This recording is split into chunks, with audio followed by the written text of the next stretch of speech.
What's going on, guys? Welcome to today's video. Today we're going to show you a quick and simple video on how to install a SIM card in a new smartphone device. Here we have a nice Samsung.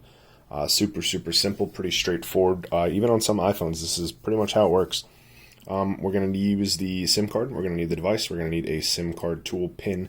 You can use a bobby pin, a paper clip, but it should come in the box with the device.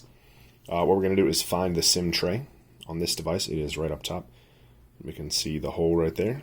All you do is just press it in and it pops right out. This will expose the SIM tray itself. Now we can take our SIM card and we will just snap it into place like so. Make sure it's nice and flush. And then we can slide everything back into the device and we're good to go. Thanks for watching, guys.